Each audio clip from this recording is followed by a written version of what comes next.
Welcome back to another episode of The Conscious Artist, a safe space for conversations around mental health awareness for musicians, artists, and all human beings. I am your host, Pallavi Mahidara. I'm a concert pianist and teacher, and I am absolutely thrilled that you are joining us today. My hope for this show is that it will give all of us a sense of solidarity and knowledge that we are not alone, and together, through these conversations, we can create more awareness and change for a healthier future.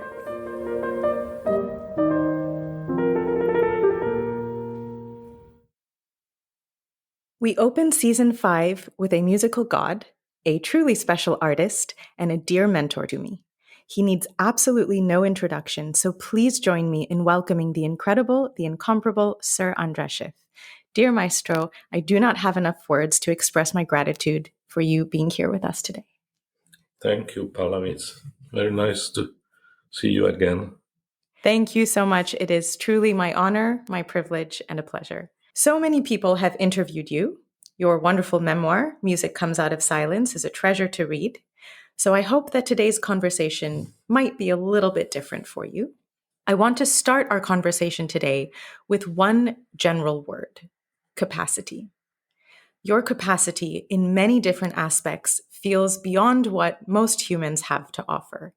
I'm speaking about your mental capacity, your superhuman memory, as us mere mortals would say, your physical capacity, your ability to be able to sit in a concert for 2 or more hours without getting up, for example, if you're playing the well-tempered clavier, your emotional capacity, the generosity with which you share your magical inner world of musical understanding and appreciation with your audiences, and your psychological capacity, your ability to hold space for all humanity. I'm sure our listeners have the same question that I have, which is how? How are you able to maintain this capacity in all senses for such a long time? It's very kind of you to say all this.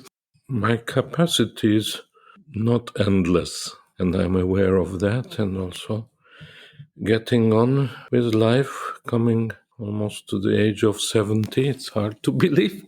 I don't feel the age, but I feel the capacity of the brain is limited. And that's not a bad thing. So, for example, my brain has all these pieces of music in it, and it's a blessing. I mean, a good memory is a blessing. I have nothing to do with it. I was born with it, but I also took care of it. It's like any talent that you have. It's a gift, it's a privilege, but you have to take care of it. It doesn't grow by itself. Now, the mental capacity, like my repertoire, people ask me, what new repertoire are you working on? And my answer is basically, I am not increasing my repertoire, but reducing it deliberately, because I've played so many pieces and so many great works, and I do not want to forget them. But the feeling is like that of a full house. I cannot just squeeze more in with a shoehorn. And of course, I have the curiosity and the ambition to do more, but it's not realistic. You have to be able to feel your limit. Physically, of course, getting older has disadvantages and advantages, but the disadvantage is that the body is also limited, and certain things that were easier when you were younger, they are no longer so easy. You have to be aware of that. On the positive side is that when you are young, you need a lot of sleep. And when you get older, it's a little bit less. So I can now manage with, let's say, 6 hours of sleep, if it's a good quality of sleep. And it used to be 8 or 9. So that means I have 2 or 3 hours more to do something useful. It's very interesting. Thank you so much for this wonderful answer. And you're right. Capacity is limited because we are human. That includes both our ability to give to others and the necessity to give to ourselves in order to be able to show up and give to others. What happens for you when, for example, you are tired, you are angry about something, you are, I don't know, in a bad mood, or you're dealing with something personal and you still have to go out on that stage and present essentially what is expected of you? Of course, we are human and incomplete and full of, virtues and vices. In our field, like musical performers, it's the second best thing one could do. The first best thing, my only regret in life, is that I cannot be a really great composer. That's what I would love to do, but I have no talent for that whatsoever. I really think that creating something incredible in the arts, in science, that's the greatest what a human being can do. Now, recreating is also very important, not as important as composing, but there is a piece of music and it has to be heard. It's not like a painting you hang on the wall. You can even open a manuscript of Bach and it's even visually gorgeous to look at, even for someone who cannot read music. And for someone who can read music, you can hear it in your head, but it has to be played and heard. So that is our task and our privilege. Wonderful. So my mood or my disposition, of course it exists, but it's secondary because I have to put it in the background. When I go out there on stage, then I'm really, and I'm not just being falsely modest, but I'm a servant or an ambassador of these composers, and I am the mediator between the composers and the listeners. So then it really doesn't matter what kind of mood I am in. Actually, I am in a very good mood because I have to go out and I can share something with people. I can give something to them. And also your disposition, this is very much in your hands. So at an advanced age and with a certain experience, I can organize my life that the conditions are good. It's very difficult to do when you don't have those privileges. You have to get there. But even when you are younger, I tell young musicians, please be very, very careful. For example, don't travel on the day of a performance because something will definitely go wrong. Your flight will be delayed, it will be cancelled, and you arrive and you will be not in a good condition to perform and give your best. So that is very much in your hand. Of course, it's easy to say because a young person may say, yes, but I cannot afford another night in a hotel. Well, if that's the case, then don't do the whole thing, because this is your responsibility.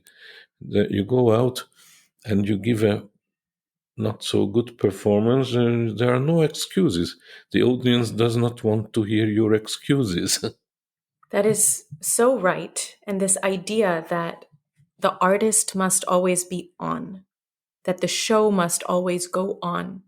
In some ways, yes, it is our responsibility as an artist and as a performer. In other ways, it can sometimes feel as though we're not allowed to be human and to be vulnerable. Why not? Because, for example, let's take a critic, for example.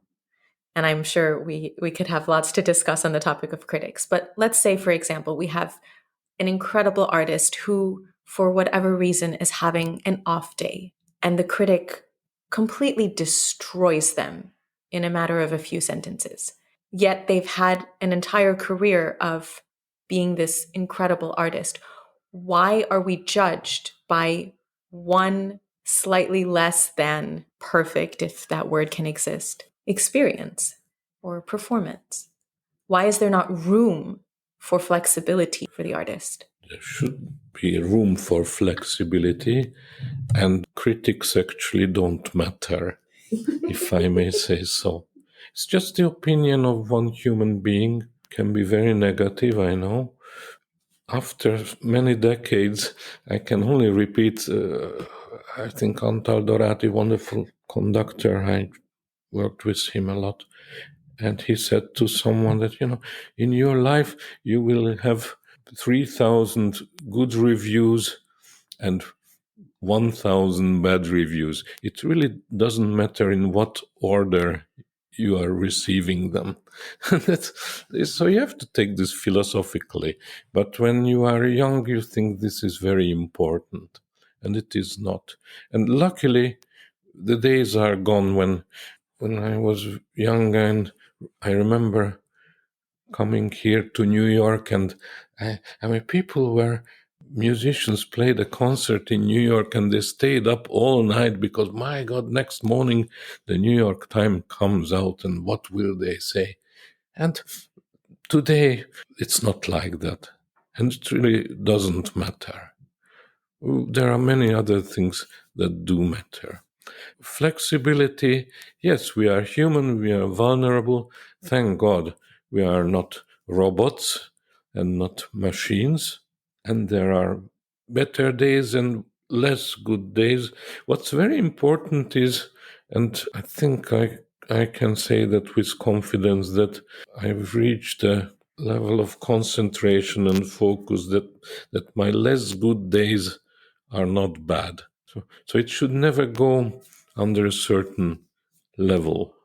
But still, the risk of live performances, and really believe in that there should be, and you can see it everywhere.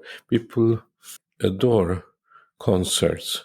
And of course, we have wonderful recordings and technology and the comfort of your own home and listening to music, but it's nothing like the shared experience. You are sharing this experience, and the audience, they are together. The same in the theater, the same in the opera, even in a cinema. It's different to watch a film with hundreds of other people than alone in your home, when you can stop it any time and go to the bathroom or have something to eat and then resume. The concert is a one and only experience. Cannot be repeated because your concert day after tomorrow will be completely different. And even if you hear a recording of that concert, it's not the same. I have been to concerts in my life when I was very young, let's say, of Sviatoslav Richter, and it was electrifying. I cannot describe this feeling, how wonderful that was. I hear the recording of the same concert, very nice, but it's nothing like having been there. I couldn't agree more. The magic of experiencing a concert live, music live, because music is alive. And as you mentioned earlier, we are this mediator, this channel, this interpreter of this great music. It is just passing through us. And it is a collaborative experience with the audience, with the hall, with the acoustics, with the energy, the intangible energy that exists in the air. The temperature changes. Maybe the air conditioning is on, maybe it's off. All of that changes how the sound reacts, how then our emotions react with what we're listening to, what we're experiencing in that moment. So going back to what you said earlier, I completely agree with you. It is our responsibility as artists and frankly, as human beings to take care of our disposition, to take care of our own well-being. Mm-hmm. Because like you say, there are no excuses. not to dehumanize the artistic performer, but rather the fact that we are all responsible for ourselves, for taking care of ourselves. I think it is a responsibility of the human being to take care of themselves so that they can show up well for others. And, this leads very much to politics, which is always a very, let's say, tumultuous topic. But it relates very much to it. It's a matter of how can we as artists take care of ourselves so that we may bring some light and share something positive, something good, something hopeful, something of faith, something of love in this world, in a world that feels increasingly more chaotic and more apocalyptic at this point. First and foremost, before you think of the world, you have to have your own household in order. And this is not vanity, this is not selfishness, but you have to take care of that. And also, it involves a lot of discipline because you have your talent, that's you were born with it, but discipline, it's very hard work. So we have to have our daily rhythm. There are many very talented people who don't have that, and they go to pieces because they don't focus, they don't work. It's not the number of hours that you work, but the concentration, the level of economy. So you work economically. I was very lucky to have had wonderful teachers, but first and foremost, Ferenc Rados, you may have come across him. And Ferenc Rados taught me to practice well, not 10 hours or 2 or 3 hours economically, but with the utmost concentration and not mechanically. Musically, sometimes you practice slowly or not with full volume, but always in musical units, musical phrases. So that's the discipline side of it. But then if you have this rhythm and you have an inner peace because of that, then you can help others too. And always think of other people, even in a small circle. You are not going to save the world, but you can add a drop into the ocean of something positive. But then also, there is this old dispute whether arts and politics are separable. There are different opinions. I'm completely of the opinion that they are inseparable. They have always been inseparable. When in Renaissance Florence, people, great painters, sculptors, they worked for the Medici families, and that was politics. The Medici family were very rich. They were wonderfully supportive of the arts, but you had to get on with that, or you had to get on with the Catholic Church because they gave Michelangelo or Leonardo da Vinci, they commissioned them. Beethoven, you cannot think of anyone more political than Beethoven. Think of the dedication to Napoleon of the Eroica Symphony, and then when Napoleon became a dictator, then he crossed out his name furiously. He have it on the manuscript. I mean, he was full of rage. And Pablo Casals, one of my idols, when he was so upset about Franco after the Spanish Civil War and what happened to Catalonia, and he would just go in exile and would never set foot in Spain again. So these are my examples of civilian courage, and you have to be, yes, artist and musician, but you are not living in an ivory tower because everything is connected. I know you've spoken about this many times. You've written letters, you've written essays about the political situation, for example, in your native Hungary. I know that has caused you a lot of dismay, as it rightly should. But this is becoming increasingly true of many countries and many nations. My question for you is, how does one continue to find love for their country or culture while simultaneously disagreeing with the political agendas? It's a sort of grief and loss that one experiences when there is internal conflict, internal and external, but internal conflict with what you want to love and what doesn't exist. How do you deal with that? And how do you heal that within yourself? The love is more important. So you have your heritage, where you grew up, where you were born, and you grew up in a certain culture, and that stays with you wherever you are. But I left Hungary, I was 25 in 1979, and it was not a moment too early, almost too late.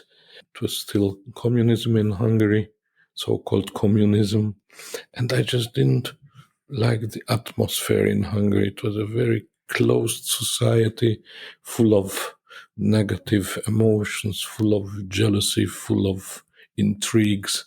And I had to get out to improve as a human being, also as a musician. Now, nevertheless, I couldn't have had a better musical and general education than I had in Hungary, and I'm so grateful for that.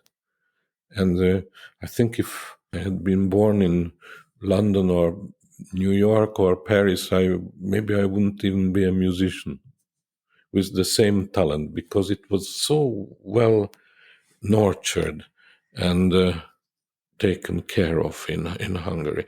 However, and there was a long time when I was going back. My mother lived there, but since my mother passed away, and that's 14, almost 15 years ago, I haven't been back. And I would love to. I don't say that I don't miss it. I miss it terribly. And it hurts. It's a grief. But in my heart, I keep all that was wonderful, the language, the literature, wonderful poetry, wonderful novels. And I see many people, my friends, they come and see me somewhere else. So it's not the physical being there what matters. We have to forgive, but not forget. Not forget, because things may happen again. That's what we are seeing now in the world. And people have very short memories. So we have to, again, this is the taking care of your spirit and your soul is your own responsibility, because only in a healthy spirit and soul you can give and think of others who need your help, and they do need it. Very much so. And I so appreciate the way you said that your heritage stays with you. This feeling stays with you wherever you go. And for someone like myself, who is of Indian heritage, but I was born and raised in the US, and then I've subsequently lived abroad for 13 years, I have consistently felt growing up a sort of internal struggle, or rather, I can say discomfort of where do I belong? And it has taken a few decades to figure out that home is essentially inside of myself, that it is what is important to me, who is important to me, and how I value those aspects of my life. Would you say for yourself that the piano or the stage have become a home of some sorts? Yes, not necessarily the piano. Music, yes, is my home. It is my religion. I'm not necessarily religious, maybe agnostic. I'm not a materialistic thinker. I think that art is the best proof that there must be something there. You cannot create things like that out of things that are touchable or provable or measurable. And these are the values and the system of values that one has to build up, and I carry that with me. And it gives me the strength and the hope. But on the other hand, there is a lot of talk today about, let's say, religion and what people believe. And to me, it's much more important what I know, because there's just no question about that. But people will fight with you, and that is the problem of religion. I mean, what problems are created by religion, really? Terrible problems.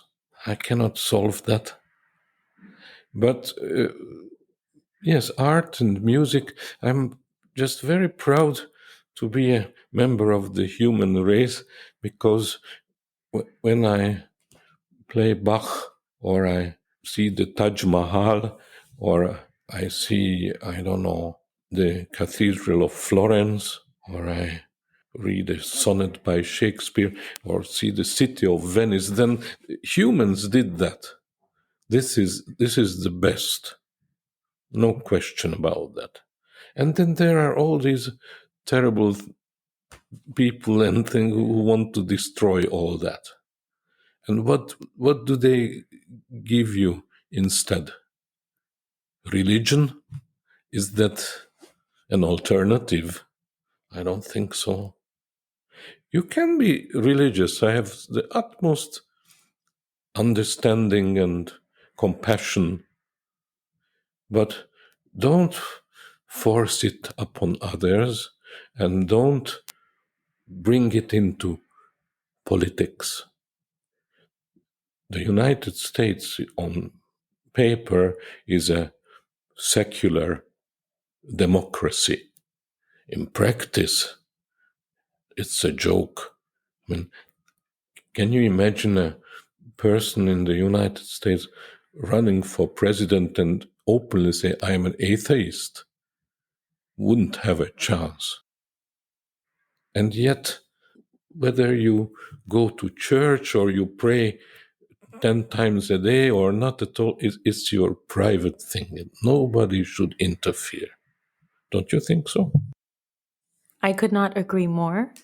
And for me, this idea that religion gets in the way, I'm curious to know what you think. For me, it's not religion itself, but it's how people use religion as a political agenda or as a way to impose, as you say, impose their views or the views of their own parties. And I feel that so much has been warped and distorted over decades, centuries, millennia, even, of what some of these religions are truly about at their essence. If you read the ancient scriptures, it's about love, it's about service, it's about sharing and faith, but faith of light and of joy and of humanity, of all of the good things that exist. It's not about forcing your beliefs on others. It's not about using religion as a way to control and have power, right? Yes, the scriptures. But we have this in music too. We have our texts, which is a score. And how do you interpret that score? There are many, many ways. And yet, if we stay with music, there is a framework here. Each piece of music has its own laws, a set of laws, and that you put that set of laws, and they are clear. So you can interpret within that frame, but not outside of that frame. And when somebody says today, yes, there are the 10 commandments, and thou shalt not kill. And then they say, oh, yes, but it's a question of interpretation because you can kill this person, but not that person. No, this is outside of the frame. You will not kill, period. And so on. So I don't believe in this anarchistic way of interpretation. Not in music and not in real life. Also in music, I mean, people do. What do people do to Chopin's music? Let's say, completely torture it and mutilate it in the name of rubato. Yeah, well, Chopin was a fantastic composer. His idols were Bach and Mozart, and he didn't apply rubato all over the place ad libitum as you like it. And that is not a dictatorship or not a straitjacket. We have our liberties and we have our obligations in society. Very much. We hear a lot about human rights. Oh, this is my right. What is my obligation?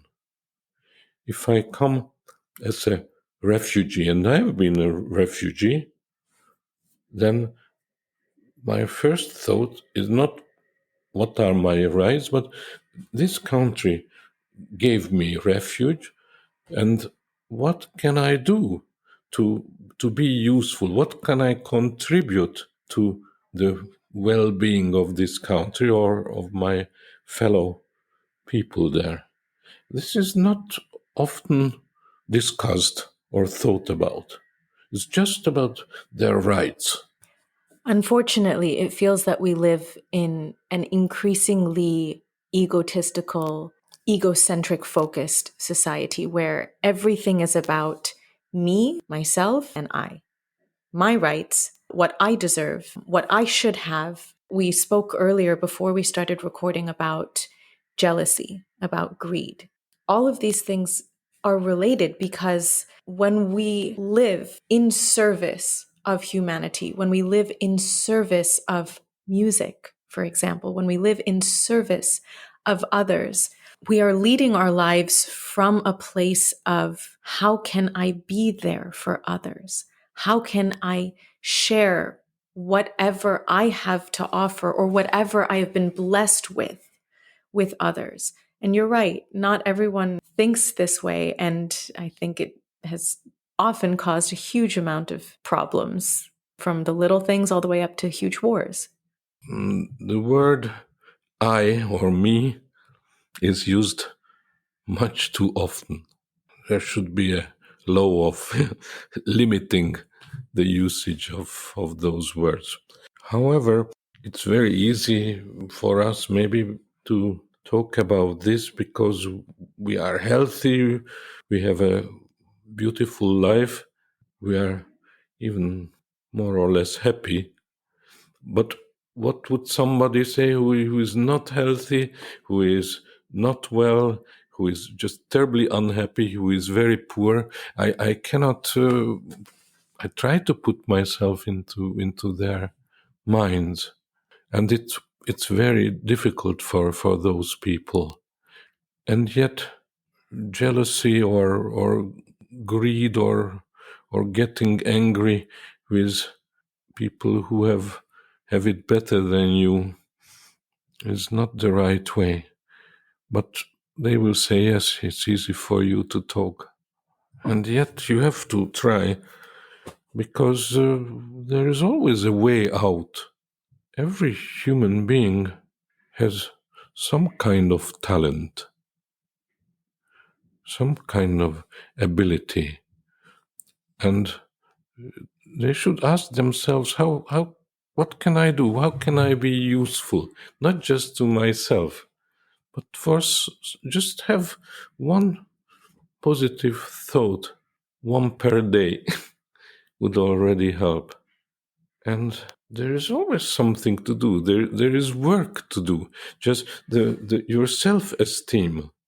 So many people in Europe now say there is no work. I walk over a street in Berlin or London or Paris, and in every window I see help wanted. So why don't you do that? Why isn't it better for your self-esteem to go and, I don't know, wash the dishes? I would go and wash the dishes and do it as well as possible for my self-esteem.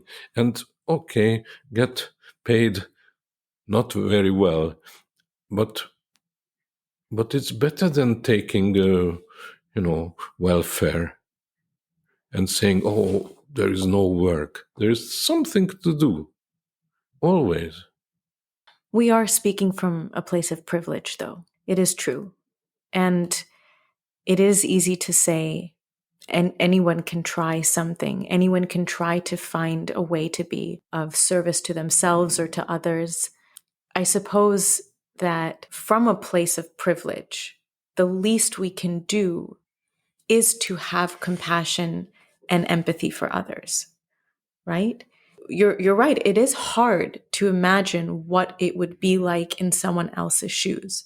But I think a lack of compassion and a lack of empathy to those that are different from one is kind of leading back to what we've spoken about earlier. This is what often leads to conflict, political discourse, greed, fear, ego, power, right? It's this lack of willingness to accept that there can be someone or something that is different from you or different from your own experiences, and it is equally important or equally valid, equally human. Of course, compassion is the key word. And also, we have to have gratitude. We haven't mentioned that word before. Beethoven taught me gratitude. When I hear his music, his greatest works, that's the message. Look what Beethoven went through. It's not ordinary. It's a whole story of also huge successes, but incredible suffering. And he comes out of it gloriously because of gratitude, that he somehow conquers what fate gave him.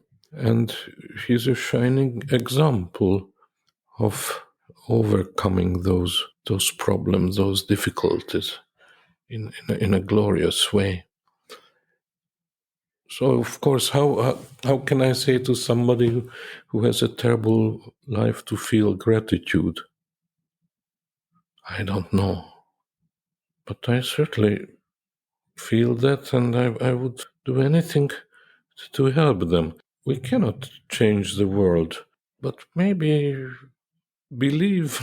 Now I come back to knowledge or belief, but I strongly believe that we have not reached the climax of the evolution of humankind. There's a long way to go, socially, politically, every way. I think this is a big problem of the Western world and capitalism at its worst. This kind of, cutthroat Wall Street capitalism, and this will have to go, not in our lifetimes, but the writing is on the wall. It has been on the wall for a long time, and this society that they represent is terribly unjust. They have no compassion whatsoever. They are just thinking of profit and growth, and you can see this here in New York or anywhere. I mean, there are terrible wars going on at this moment, and people are having a great party. They are just behaving, eating and drinking and celebrating and smoking as if there were no tomorrow. That's where you should begin. Ask these people, are you aware what's happening on the other side of the globe. It's not right here. And some people are. I don't want to be unfair, but a lot of them are not. And this will have to go. Look, maybe we are re-experiencing the fall of the Roman Empire, which was a terrible empire, unlike, let's say, Greece, where there were different human values and art, and of course, they were in warfare too. But, when the Roman Empire collapsed, it also didn't happen in a minute. And then the Vandals came and the barbarians. And somebody said beautifully that, oh, don't worry, because the Roman Empire fell, and then we had 800 years of darkness, and then Giotto was born. So there you have it. Maybe we will have now a collapse and then darkness or chaos, but maybe something else will come, but it will take a certain time. I'm terribly upset and worried about the world now, and I'm full of gratitude because I've had a wonderful life. If I died today, I have no regrets. But I'm terribly worried for the next generations, what kind of a world they are in and they will have. So, but we shouldn't give up. It's not hopeless. Thank you for so beautifully sharing this. I truly couldn't agree more. I think I naively believe still that compassion and empathy can change the world.